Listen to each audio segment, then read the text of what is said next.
அதாவது இந்த தவறுகள் பரவலாக நடக்கல, அதனால இதை ரத்து செய்ய முடியாது அப்படின்னு சொல்லியிருக்காங்க. கரெக்ட். அவங்க சொன்னபடி இந்த தவறுகள் பல மாநிலங்களில் நடந்ததா இல்லையான்ட்டு நீ ஏஜென்சி விசாரிக்கல, வெளியில தெரியல. பீகார்ல தெரிஞ்சது, ஹரியானால தெரிஞ்சது, இன்னும் சில மாநிலங்களில் குஜராத்லாம் கூட தெரிஞ்சது. ஆனா இந்த தேர்வு நடந்து முடிந்த பிறகு ரொம்ப வித்தியாசமான ஒரு சம்பவம் நடந்தது. என்ன அப்படின்னா, தேர்வு எழுத தாமதமாக வந்தாங்க அப்படின்னு சொல்லிட்டு குறிப்பிட்ட சில மாணவர்களுக்கு, ஒரு 60க்கும் அதிகமான மாணவர்களுக்கு கருணை மதிப்பெண் கொடுத்தாங்க.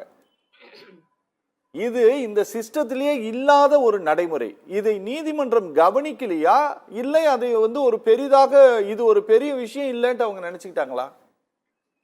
நீதிமன்றத்தோடைய செயல்பாடு ஐயா பேசுற மாதிரி இன்னைக்கு ஒண்ணு சொல்றாங்க, நாளைக்கு ஒண்ணு சொல்றாங்க. இந்த விஷயத்துல முக்கியமான நேஷனல் டெஸ்டிங் ஏஜென்சில ரொம்ப முக்கியமான விஷயம் என்ன அப்படின்னா, நேஷனல் டெஸ்டிங் ஏஜென்சில ரொம்ப முக்கியமான விஷயம் என்ன அப்படின்னா, விதை ஒண்ணு போட்டா சொரம் ஒண்ணு முளைக்குமா அப்படின்னு சொல்லுவாங்க. சோ நீங்க அந்த டெஸ்ட், அந்த நேஷனல் டெஸ்டிங் ஏஜென்சியோடைய அமைப்பே குறைபாடு. ஓகே. எப்படி குறைபாடுன்னு சொன்னீங்கன்னா, யூபிஎஸ்சிக்கு அமைப்பு இருக்கு, அது கான்ஸ்டிடியூஷன் படி இருக்கு, பார்லிமெண்ட் ஆக்ட்ல இருக்கு. இத பாத்தீங்கன்னா ஒரு ட்ரஸ்ட் ஆக்ட்ல வச்சு ஏதோ போனா போகுது அப்படிங்கிற மாதிரி வச்சிருக்காங்க. ஆனா 15க்கும் மேற்பட்ட மிக முக்கியமான தேர்வுகளை வைக்கிறாங்க. சில கோடிகள் எக்ஸாம் எழுதுற கேண்டிடேட்ஸ் இருக்கும் பொழுது இந்த சிஸ்டத்தை அவ்வளவு லைட்டா வச்சிருக்காங்கன்னா, இது திட்டமிட்டே வச்சதுதான். இப்படி எல்லாம் பண்ணா முறைகேடுகள் பண்ண முடியும், இப்படி எல்லாம் பண்ணா லஞ்ச லாவண்யம் பண்ண முடியும், ஊழல் பண்ணலாம், முறைகேடு பண்ணலாம் என்ற பாஜக அரசாங்கத்தோட நோக்கம் அதுதான் இதுல வெளிப்படுது. இது என்னமோ இன்னைக்கு நடந்த விஷயம் அப்படி நம்ம ஏதோ நடந்த மாதிரிலாம் கிடையாது. கிட்டத்தட்ட 15 இடங்கள்ல அந்த கொஸ்டின் பேப்பர் அந்த மனுஷங்களோட தொடர்புல ஏற்படுது. அப்ப அந்த 15 இடங்கள் யார் வேணா என்ன வேணா பண்ணுவாங்க. ஒரு சாதாரண ரிக்ஷால கொஸ்டின் பேப்பர் போகுது. அப்ப நிச்சயமாக சிஸ்டமேட்டிக்கா இது எங்க வேணா லூப் ஹோல் வச்சுக்கிட்டு பண்ணும் பொழுது அதுதான் நடக்கும் அப்படிங்கிறது. இன்னொரு விஷயம் என்னன்னா, பலமுறை தொடர்ந்து எங்க சங்கத்தின் சார்பா சொல்லிட்டு இருக்கோம், ஏன் நீங்க வெளிப்படைத்தன்மையோட அந்த ரிசல்ட் போட மாட்டேங்கிறீங்க? உங்களுக்கு என்ன கஷ்டம் ரிசல்ட் போடுறதுக்கு? 10 லட்சம் பேரா இருந்தா என்ன, 20 லட்சம் பேரா இருந்தா என்ன, எக்ஸாம் எழுதினவங்க எல்லாரோட ஊரு பேரு, ஸ்டேட், என்ன கம்யூனிட்டின்னு போட்டு ரிசல்ட் போட வேண்டியதானே. ஆனா அப்படி போடுறதே கிடையாது. இப்ப கூட எப்படி தெரிஞ்சது, முதல்ல இருக்கிற 25 பேருடைய அதுல பலர் நிறைய ஃபுல் மார்க் வாங்குறதுனாலயும் சீரியல் நம்பர் பக்கத்துல இருக்குங்கிறதுனாலயும் அவங்க ஒரே சென்டர்ல இருக்கிறதுனால தான் வந்தது. ஆனா என்னைக்குமே நேஷனல் டெஸ்டிங் ஏஜென்சி நீட் ரிசல்ட்டை மட்டும் வெளிப்படையா முழுமையாக வெளியிட தயாரா இருந்ததே கிடையாது.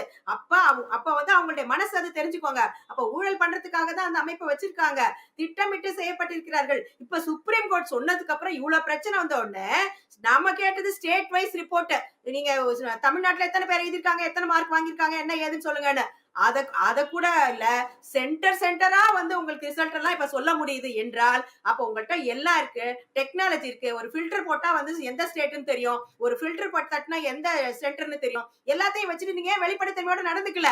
இப்ப என்னமோ நான் உண்மை ஜெயிச்சு விட்டது என்று தர்மேந்திர பிரதான் சொல்லிருக்காரு. என்ன உண்மை ஜெயிச்சது? நீங்க ஊழல் செஞ்சவங்க, நீங்க திட்டமிட்டு இந்த சிஸ்டத்துல ப்ராப்ளம் இருக்கிற மாதிரி வச்சிருக்கிறீர்கள். சோ இந்த உண்மைதான் வெளியே வந்திருக்கே தவிர இத ரொம்ப கொச்சைப்படுத்தி எதிர்கட்சி தலைவரை சொல்றதுனாலயோ கிடையாது. இப்ப எதிர்கட்சி தலைவரே ஃபீல்டுல வேண்டாம், மக்களுக்கு தெரியலையா இத்தனை பேர் அரெஸ்ட் ஆறாங்க, இத்தனை குழந்தைங்க வெளியில சொல்றாங்க, கருணை மதிப்பெண் யாரு கேட்டு போட்டீங்க? அந்த பிரச்சனை எல்லா இடத்துலயும் இருந்தது, எல்லாருக்கும் கொடுத்தீங்களா? அந்த மாதிரி கருணை மதிப்பெண் கொடுக்க போறீங்க நீங்க ஏற்கனவே சொன்னீங்களா?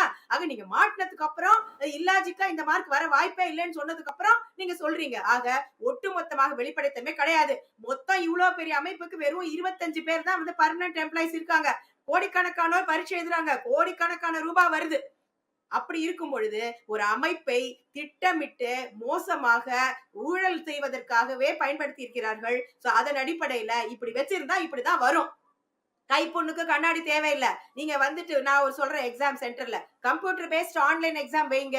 ஓகே, 24 லட்சம் பேருக்கு உங்களால கம்ப்யூட்டர் பேஸ்ட் ஆன்லைன் வைக்க முடியாது, 24 லட்சம் கம்ப்யூட்டர் ஒரு நாள் ஹையர் பண்ண முடியாதுன்னா, அட்லீஸ்ட் அன்னைக்கு சென்டர்ல பிரிண்டர் வச்சுட்டு அந்த சென்டர்ல ஒரு 1000 பேர் உட்காந்துருக்காங்கன்னா அப்ப நேஷனல் டெஸ்டிங் ஏஜென்சில இருந்து அந்த கொஸ்டின் பேப்பர் சொல்ற மாதிரி அப்பப்ப பிரிண்டர் வச்சுட்டு அந்த இடத்துல அந்த மாதிரி எக்ஸாம் நடந்திருக்கு. அப்ப என்ன ஆகும்னா நேஷனல் டெஸ்டிங் ஏஜென்சி அல்லது ஒரு அமைப்பு கிட்ட மட்டும் தான் அந்த கொஸ்டின் பேப்பர் இருக்கும். 9 மணிக்கு பரீட்சைனா 9 மணிக்கு தான் அந்த பிரிண்டர் ஆன் ஆகி எல்லாருமே இது பண்ணுவாங்க. சோ ஏதாவது ஒரு மெக்கானிசம் பண்ணணும். அதை விட முக்கியமா இப்ப 24 லட்சம் பேர் உங்களுக்கு பணம் கட்டியிருக்காங்க.